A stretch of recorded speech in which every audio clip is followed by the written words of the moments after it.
사도를 따라 세워진 유럽 최초의 교회라고 할 수가 있습니다. 사도행전 16장에 이 빌립보 교회가 세워지는 그 배경이 잘 기록되어져 있습니다. 바울이 아시아에서 복음을 전하려고 애를 썼는데 성령께서 허락지 않으셨다 그랬어요. 그 길을 막으시고 그리고는 마게도냐로 건너와서 우리를 도우라고 하는 환상을 보게 됩니다. 그것을 하나님의 인도하심인 줄로 믿고 드로아라고 하는 곳에서 배를 타고 건너가서 그 마게도냐 첫 번째 성인 빌립보에 이르게 되었습니다. 거기에서 지난번에 우리가 살펴보았던 두아디라라고 하는 성의 자색 옷감 장사 루디아라고 하는 여인을 만나게 됩니다. 그런데 그 온 가족이 다 복음을 듣고 예수님을 믿게 되고 세례를 받게 됐어요. 그들이 강권해서 그 루디아의 집에 머물면서 복음을 전하게 되었는데 어느 날 기도하는 곳에 가다가 점치는 귀신 들린 여종 하나를 만나게 됩니다. 그런데 그 여인이 자꾸만 소리를 지르면서 복음 전하는 것도 방해하고 그 인격이 귀신에 의해서 무너져 내린 것을 괴로워하면서 바울 사도가 예수의 이름으로 명령을 내립니다. 그 여인에게서 귀신아 나와라 명령할 때 귀신이 떠나가고 이 사람이 온전하게 되었습니다. 귀신 들린 사람이 고침을 받았으니 얼마나 고마운 일입니까? 그런데 상황은 전혀 달랐습니다. 그 여종의 주인이 있었는데 이 사람이 점치는 귀신 들린 여종에게서 귀신이 떠나가고 나니까 점을 못 치는 거예요. 귀신이 들었을 때는 귀신같이 점을 잘 맞췄어요. 그래서 돈을 많이 벌었는데 귀신이 떠나가고 나니까 점괘가 안 나오는 거죠. 돈벌이를 하지 못하게 된 것이 이 주인의 마음을 상하게 했어요. 돈 많은 이 여종의 주인이 관리에게 고발을 하게 됩니다. 그러자 권력을 가지고 있는 사람은 돈 많은 사람이 와서 고발을 하게 되니까 이 사실을 확인하지도 않은 채 이 바울과 실라를 옷을 찢어서 벗기고 매로 치고 그리고 옥에 가두게 되었습니다. 얼마나 억울한 일입니까? 간수에게 명하여 든든히 지키라고 단단히 일러두었습니다.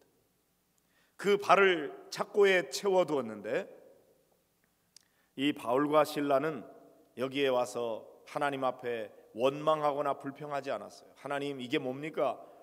내가 복음 전하고 기도하는 곳에 가다가 귀신 들린 여종을 고쳐준 것밖에 없는데 내가 왜 이런 대우를 받아야 됩니까? 이렇게 원망하지 않았어요. 오히려 거기에서 하나님을 찬송하고 기도했다고 그랬습니다. 그 소리를 죄수들이 다 듣게 되었어요. 놀라운 기적이 일어나게 되었습니다. 큰 지진이 일어나면서 옥토가 움직이고 모든 사람의 매인 것이 다 풀어지는 그런 엄청난 기적이 일어나게 됐죠. 간수가 잠을 자다가 깨어보니까 옥문이 다 열려버렸네요. 야, 이거 나한테 든든히 지키라고 단단히 명령을 했는데 내가 이 죄수를 놓치게 되었으니 이를 어찌할꼬. 그러면서 책임감에 사로잡힌 이 간수가 그만 칼을 들어서 자결을 하려고 합니다. 그 당시에 로마의 법으로는 죄수를 놓치게 되면은 간수가 그 형벌을 대신 받게 되어 있었다고 그래요. 그때 바울과 실라가 모든 매인 것이 다 풀어졌는데도 불구하고 도망가질 않고 그 어둠 속에 있다가 우리가 여기 있다, 내 몸을 상하지 말아라, 그런 소리가 들려서 간수가 횃불을 들고 들어가 보니까 온갖 상처투성이지만 모든 매인 것이 다 풀어졌는데 도망가질 않고 있는 거예요. 간수의 마음에 갑자기 감동이 밀려왔어요. 여기 뭔가 있다. 그리고 선생님, 우리가 어떻게 해야 구원을 얻겠습니까? 이렇게 질문할 때 바울 사도가 유명한 대답을 하죠. 여러분 다 아시죠? 한번 대답해 볼까요? 주 예수를 믿으라. 그리하면 너와 내 집이 구원을 얻으리라. 그래서 그 간소와 온 집안 식구들이 다 모여와 가지고 그 밤에 바울 사도를 통해서 예수의 복음을 전해 듣게 됩니다. 그리고 다 예수님을 믿고 세례를 받게 됐어요. 그래서 빌립보 교회라고 하는 것은 루디아라고 하는 자색 옷감 장사의 온 집안 식구들과 그 다음에 빌립보 감옥을 지켰던 간수의 온 집안 식구들이 개척 멤버가 돼서 세워진 교회가 바로 빌립보 교회였어요. 그러니까 빌립보 교회는 바울 사도가 많은 희생과 헌신을 하면서 세워진 교회예요. 그러니까 다른 어떤 교회보다도 바울 사도에게 있어서는 잊을 수 없는 교회고 특별히 마음이 가는, 애착이 가는 그런 교회였다고. 빌립보 교회 성도들도 마찬가지. 그냥 평범한 가운데 교회가 세워진 것이 아니고 이런 많은 시련과 역경을 통해서 하나님의 놀라운 기적을 경험하고 세워진 교회이기 때문에, 그래서 바울에 대한 고마운 마음과 함께 빚진 마음을 가지고 어떻게든지 바울을 좀 돕고자 하는 마음이 있었는데 기회가 없었어요. 그러다가 바울이 로마의 감옥에 갇혔다고 하는 소식이 들려옵니다. 그러자 이 빌립보 교회 성도들이 바울을 위해서 안타까운 마음으로 기도하다가 마음의 감동을 받고 우리가 이번 기회를 놓치지 말고 바울을 좀 도와주자. 그래서 온 성도들이 헌금을 모아가지고 그것을 에바브로디도라고 하는 집사의 편에 이제 전달을 하게 되죠. 에바브로디도 집사는 빌립보 교회의 사절로서 이제 빌립보에서부터 로마까지 그 먼 거리를 찾아가서 바울을 만나게 됩니다. 그 옛날에 2000년 전에 돈을 들고 큰 먼 거리를 홀로 여행한다고 하는 것은 보통 위험한 일이 아니었어요. 그럼에도 불구하고 기꺼이 가서 바울을 만나고 그를 도와주게 됩니다. 그 당시에 바울은 감옥이라고 그러지만 일종의 가택연금과 같은 그런 상태에 있었기 때문에 에바브로디도가 가서 돌봐줄 수가 있었어요. 연세가 많이 든 바울 사도, 그의 일생에 거의 말년에 해당되는 때에 이 노인 사도를 옆에서 지극히 돌보다가 그만 에바브로디도가 죽을 병에 걸리게 됩니다. 여러분, 병자도 병자지만 옆에서 간호하는 사람이 얼마나 힘든지, 간호하다가 죽을 병에 걸리게 됐다고. 그러니까 그것을 보고 있는 바울 사도가 얼마나 미안하고 안타까운지. 게다가 이런 소식이 빌립보 교회 성도들에게 들리게 될 때 빌립보 교회 성도들이 막 안타까운 마음으로 하나님 앞에 같이 기도하게 됐어요. 하나님께서 은혜를 베푸셔서 이 에바브로디도를 죽을 병에서 고쳐주시게 됩니다. 할렐루야. 자, 이렇게 에바브로디도가 이제 살아나게 되니까 바울 사도가 어떻게든지 이 에바브로디도를 빨리 빌립보 교회에 보내서 그 성도들에게 보여줘야 되겠다.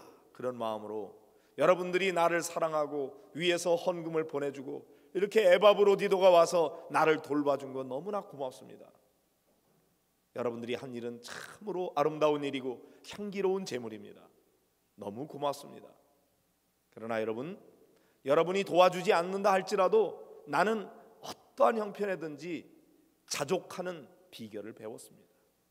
나는 배부름과 배고픔과 풍부와 궁핍에도 처할 줄 아는 일체의 비결을 배웠습니다. 그러나 여러분들이 나를 위해서 이렇게 사랑을 베풀어 준 것은 너무나 잘한 일입니다. 참 고맙습니다. 그러나 내게 능력 주시는 자 안에서 내가 모든 것을 할 수 있습니다. 나는 가난도 이길 수 있고 배고픔도 참을 수 있습니다. 그리스도 안에서 나는 다 이길 수 있습니다. 그러나 여러분 너무나 고맙습니다. 그러면서 편지를 써서 보낸 것이 바로 빌립보서인 거죠. 자, 바울 사도가 빌립보서에서 쓰고 있는 그 교회의 형편은 어떤가요? 자, 3절부터 5절까지 말씀을 한번 보도록 하겠습니다. 같이 보실까요? 내가 너희를 생각할 때마다 나의 하나님께 감사하며 간구할 때마다 너희 무리를 위하여 기쁨으로 항상 간구함은 너희가 첫날부터 이제까지 복음을 위한 일에 참여하고 있기 때문이라 그랬어요. 자, 여기 바울 사도가 빌립보 교회 성도들을 어떻게 생각하는지, 빌립보 교회를 생각하기만 하면 생각할 때마다 하나님 앞에 감사하지 않을 수가 없어요. 그 이유는 처음부터 이제까지 복음을 위한 일에 빌립보 교회가 참여했기 때문이다 그랬어요.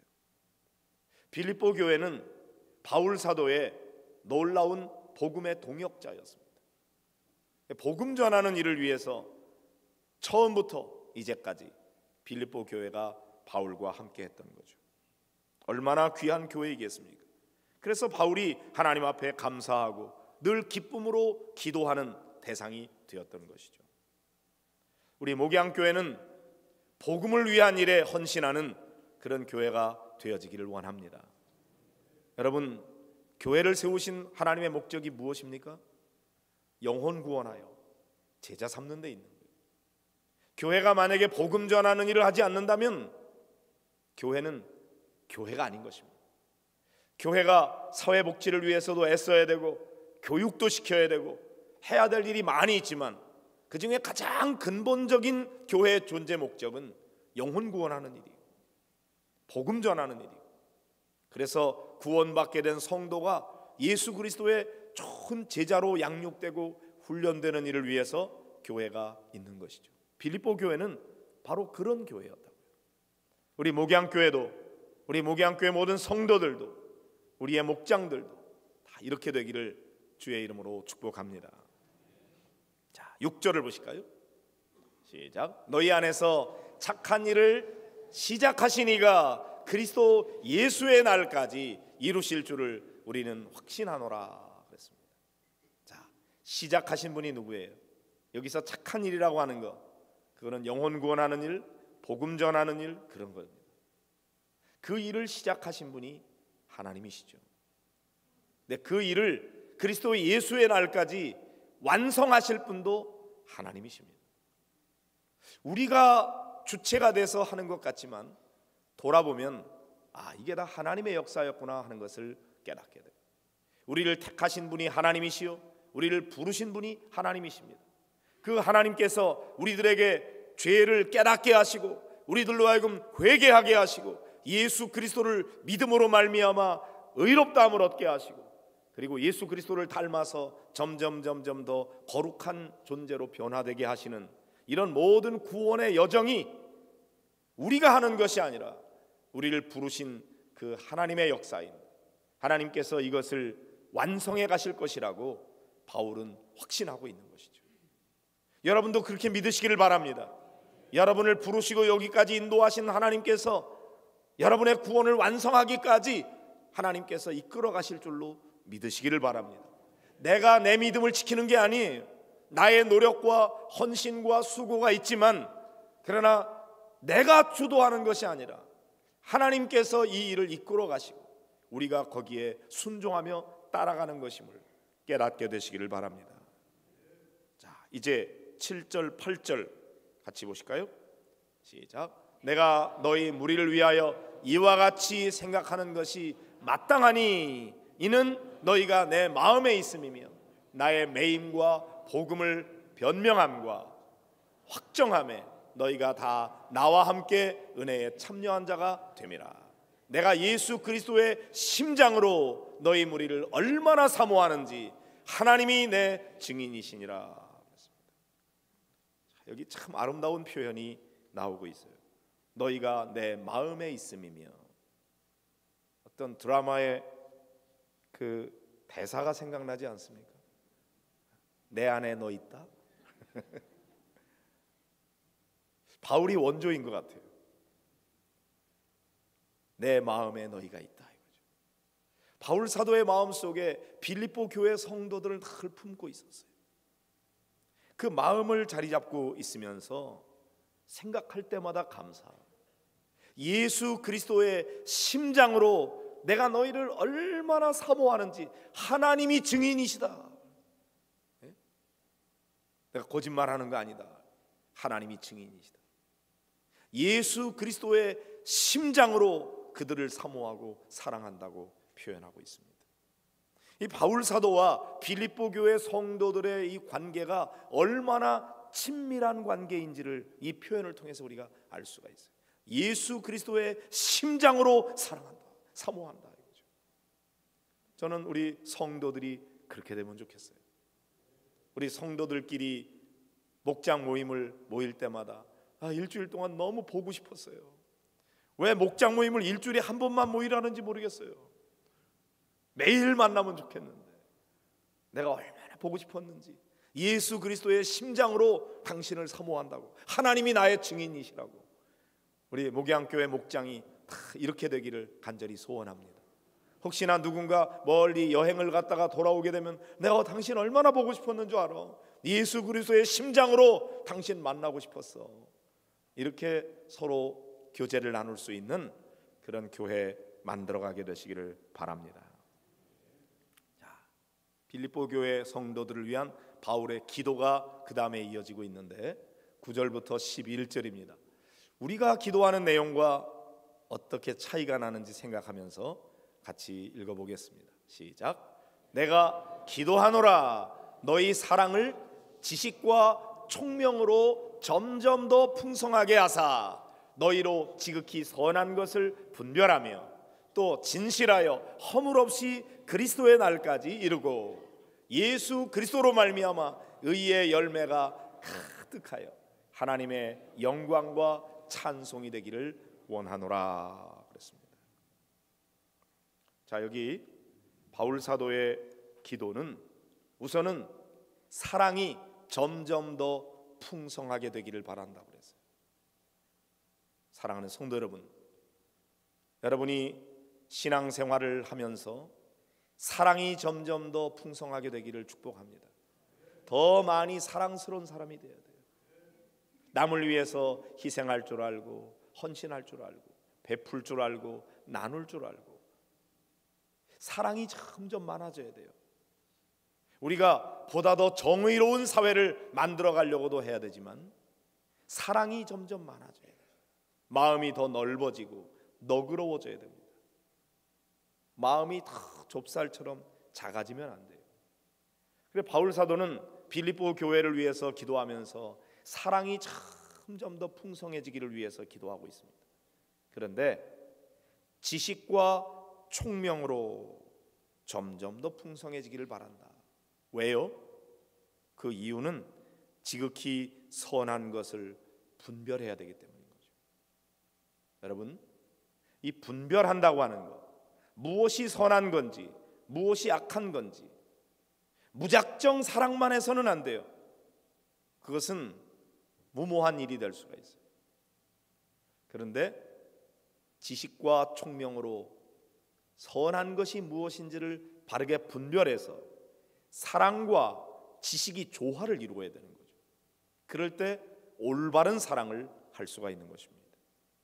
바울은 이렇게 사랑이 풍성한데 지식과 총명으로 인하여 그들이 지극히 선한 것이 무엇인지를 분별할 수 있게 해달라고 균형 잡힌 기도를 드렸습니다.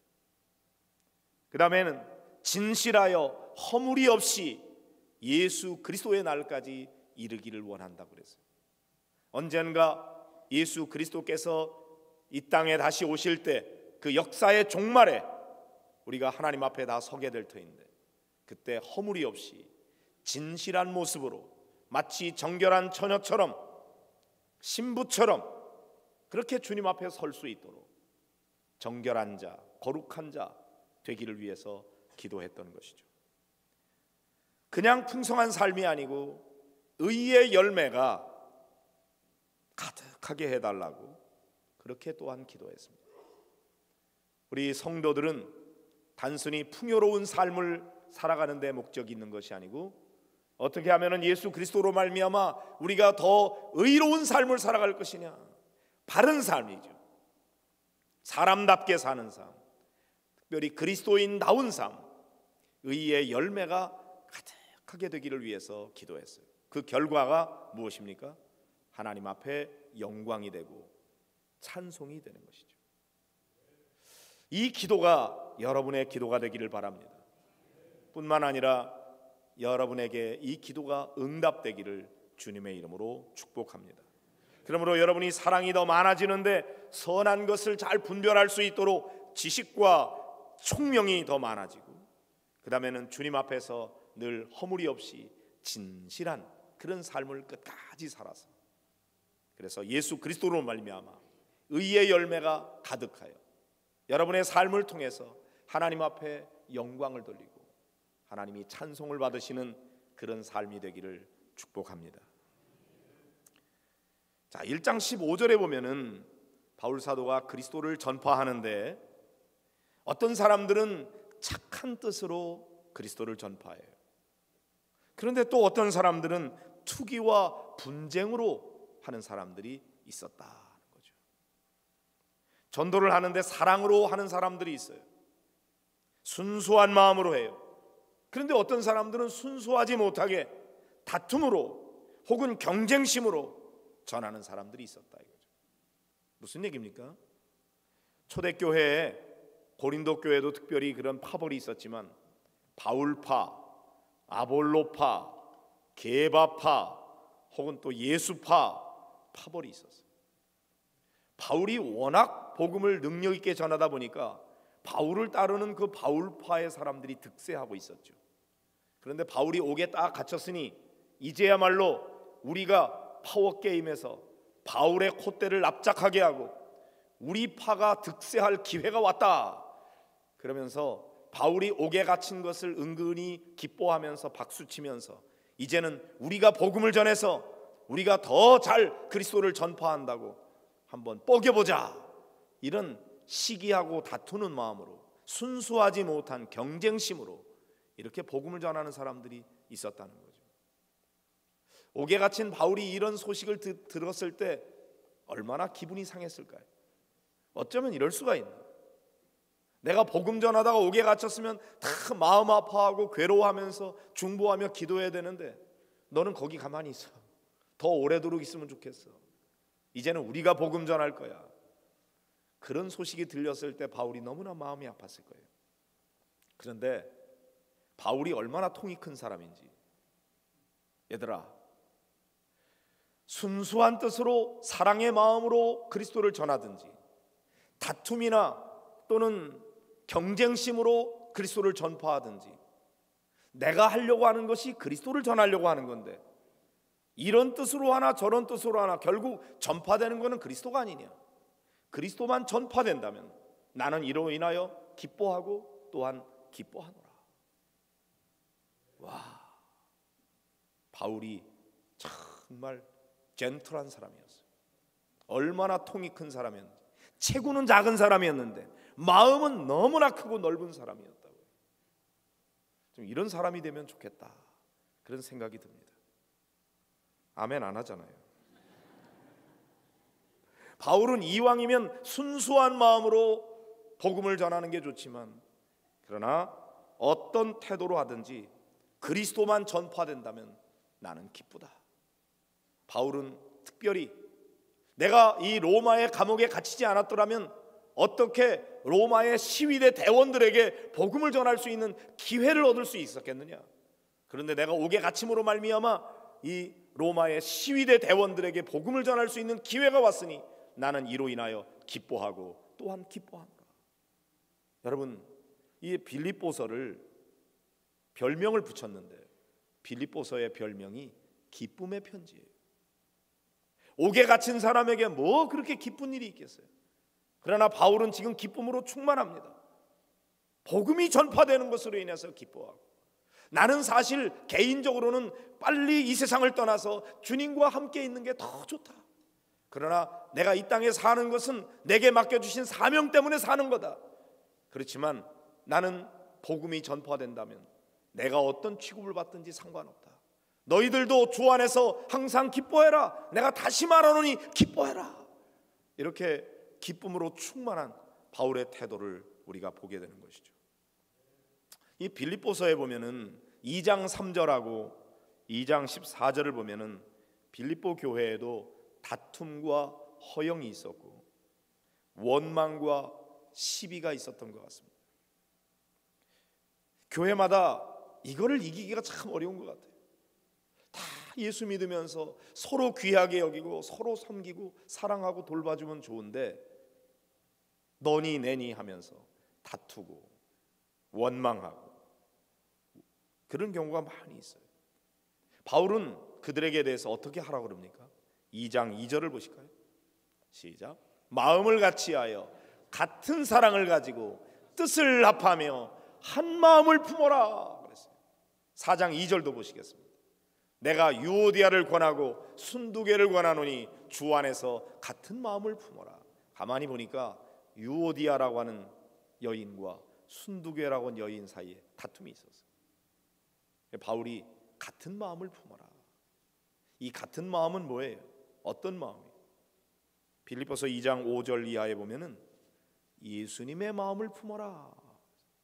그냥 같은 마음이 아니라 우리가 전부 예수님의, 나도 예수님 마음 품고 저 사람도 예수님 마음 품고 그러면 다 그리스도 안에서 한 마음을 가지게 되는 거죠. 그래서 2장 5절에 너희 안에 이 마음을 품으라 곧 그리스도 예수의 마음이니. 사랑하는 성도 여러분, 여러분마도 모두가 다 예수님의 마음을 품으시기를 바랍니다. 예수님의 마음이 뭔가요? 구체적으로 예수님의 마음은 하나님의 뜻을 이루기 위해서 하늘 보좌를 버리시고 이 낮고 천한 세상에 사람의 모양으로 낮아지기까지 자기를 낮추는 마음, 겸손한 마음. 하나님이 인간이 될 정도로 낮아지셨어요. 그 다음에 하나님의 뜻을 위해서 십자가에 달려 죽기까지 복종하셨다 이거죠. 그게 예수님의 마음이에요.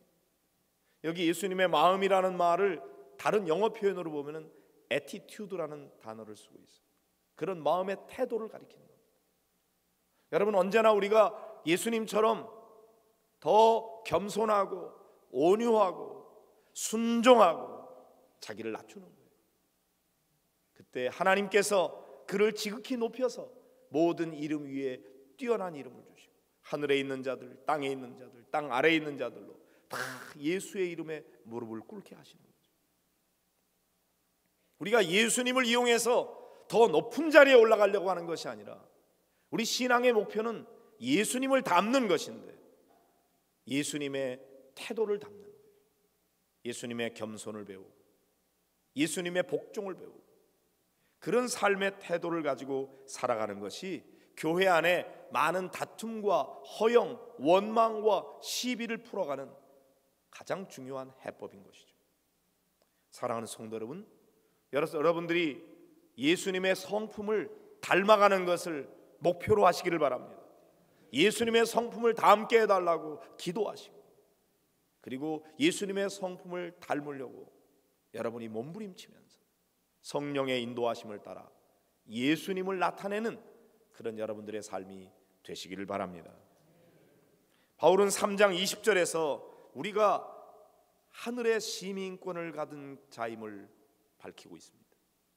우리는 하늘나라에 속한 자다. 이 땅에 살고 있지만 우리의 소속은 하늘에 있다. 하늘의 시민권을 가진 자임을 일깨워주면서 그러므로 너희는 복음에 합당하게 생활하라고 빌립보서 1장 27절로 30절에 나오고 있어요. 복음에 합당한 생활이 뭡니까? 그것은 한 마음으로 복음의 신앙을 위하여 협력하는 것을 말하는 것이고 그 다음에 주변에 빌립보 교회에도 대적하는 사람들이 많이 있었어요. 언제나 있습니다. 우리의 신앙을 무너뜨리려고 하는 악한 사단의 세력들이 있는데 너희를 대적하는 자를 두려워하지 말아라. 그 다음에는 그리스도를 위해서 고난도 달게 받아라. 예수 믿으면 어려움이 다 없어지고 그냥 모든 것이 풍요로워지고 편안한 삶을 살 걸로 착각하지 말아라. 너희들이 싸워야 될 영적인 싸움이 있다. 악한 사단 마귀와 싸워야 돼. 너희를 대적하는 자들이 있어. 그들 두려워하지 마. 그리고 오직 복음의 신앙을 위해서 협력하고 필요하다면 그리스도의 고난도 너희들이 받아야 될 것 피하지 말고 그 고난을 받아라. 이것이 하늘에 속한 자로서 살아가야 되는 삶의 태도임을 바울 사도가 말씀하고 있는 것이죠. 바울은 예수를 믿은 후에 그 이전에 가졌던 많은 자랑거리를 다 배설물로 버렸다고 고백합니다. 예전에 뭘 그렇게 자랑했죠? 나는 태어나서부터 로마의 시민권을 가진 자였습니다. 오늘날 미국의 시민권 가진 거 대단하잖아요. 그 당시에 로마의 시민권 대단했습니다. 바울은 태어날 때부터 로마의 시민권을 가진 자였어요. 그는 베냐민 지파의 사람이었어요. 히브리인 중에 히브리인이에요. 양반 가문의 출신이에요. 순수 혈통의 사람입니다. 게다가 가말리엘의 문화생이에요. 최고의 학벌을 자랑하는 사람이에요. 바리새인 중에 바리새인이에요. 그 당시에 가장 존경받는 영적 그룹에 속한 자였다고요. 그것이 얼마나 자기에게 자랑거리가 됐는지 뻐기면서 살았는데 예수님 만나고 보니까 그까이 거 아무것도 아니더라. 배설물로 여겼다. 오히려 그런 것 때문에 예수님을 만나지 못하게 방해하는 것이 됐다 이겁니다. 그래서 나는 그런 것을 배설물로 여긴다. 왜? 예수 그리스도를 아는 지식이 가장 고상하기 때문이다. 그래서 오직 예수 그리스도만을 얻기를 원했고, 바울은 이렇게 신앙의 최고조에 올라와 있는 그런 상태에서도 이만하면 됐지 나더러 뭘 더 하라 그래, 그런 태도가 아니었어요. 나는 이미 얻었다함도 아니다. 이미 다 이루었다함도 아니다. 나는 아직도 주님이 부르신 부름의 상을 위하여 표대를 향하여 달려갈 뿐이다. 늘 하나님 앞에서 부족함을 깨닫고 더 높은 곳을 향해서 달려갔던 그런 믿음의 사람이었습니다. 바울이 이런 태도를 가지고 빌립보 교회 성도들에게 편지를 쓰고 있는 것이죠. 사랑하는 성도 여러분, 오늘 우리가 이 빌립보서를 통해서 배워야 될 게 많이 있어요. 저는 빌립보서를 이렇게 말씀을 전하면서 이 한 시간에 끝내기에는 너무나 보배로운 말씀이 많이 있어서 아예 빌립보서를 한번 강해해야 되겠다는 생각을 갖게 됐어요. 오늘 개론적으로 빌립보 교회와 바울 사도의 관계를 말씀을 전하면서 오늘 여러분 개인에게 특별히 와닿는 말씀들이 각각 다를지 모르겠어요. 거기에서 여러분이 취해야 될 하나님이 여러분에게 주시는 말씀을 잘 받고 그 말씀 가지고 내가 이번 한 주간 동안 어떻게 살아야 될지 여러분이 숙제를 받았어요. 구체적으로 실천할 것이 무엇인지를 한번 생각해 보세요. 단순히 말씀 듣고 참 좋은 말씀이야, That's it, 그리고 끝나버리면 아무런 변화는 일어나지 않아요. 그러나 그래, 이 말씀 가운데서 내가 요거를 해야지, 그렇게 붙드는 말씀 가지고 구체적으로 무엇을 실천할 것인지 이 시간 생각하면서 한 주간 그것을 실천하는 과정 속에 일어났던 많은 간증들을 목장에서 함께 나누면서 여러분이 믿음으로 승리하는 성도들 되시기를 주의 이름으로 축원합니다.